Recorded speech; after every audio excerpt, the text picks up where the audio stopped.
Méditation du 19 septembre, les jours fixés. Que ferez-vous au jour de solennité, au jour de la fête de l'Éternel? Osée 9, verset 5.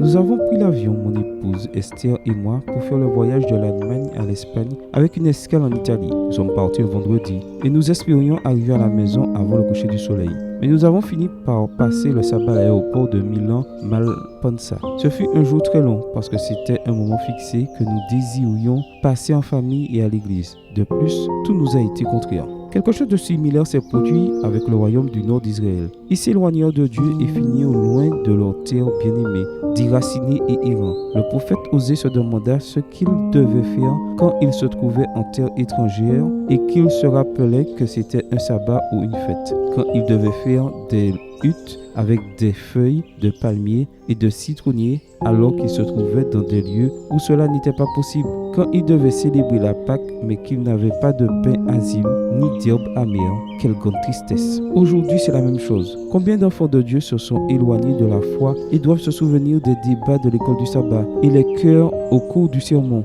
et les paroles d'exhortation du pasteur et le repas du sabbat dans la salle à manger de l'église. Je ne sais pas s'ils regretteront les succès d'années de gluten et de farine de soja et les discussions amicales et sincères et les fêtes de baptême, les saintes scènes et les mariages. Il se peut qu'ils soient au travail, oubliant que c'est le jour où nous mettons à part ce qui est à nous pour comprendre ce qui est à lui. Il se peut qu'ils soient au lit avec un vendredi de folie et d'hédonisme. Il se peut qu'ils se reposent simplement chez eux parce que des souvenirs douloureux les éloignent des lieux souhaités. Quelle tristesse! Parce que ce sont nos enfants, nos frères, nos amis et même ceux qui, à un moment donné, ont exercé une bonne influence. Et au jour fixé, on se souvient de ceux qui manquent. À la fin du livre d'Osée, Ephraïm, qui représente le royaume du Nord, se demande s'il vaut la peine de suivre d'autres dieux. Il se repent de sa conduite et Dieu, toujours disposé à pardonner, lui répond: je réponds à ta prière et je veille sur toi. Osée 14, verset 9, version Bible au français courant. Et il conclut le livre qu'il serait bien que ceux qui ont connu Jésus et qui, pour une raison ou une autre, se sont éloignés de lui, se disent la même chose. Peut-être quelqu'un pourrait-il leur rappeler qu'il nous manque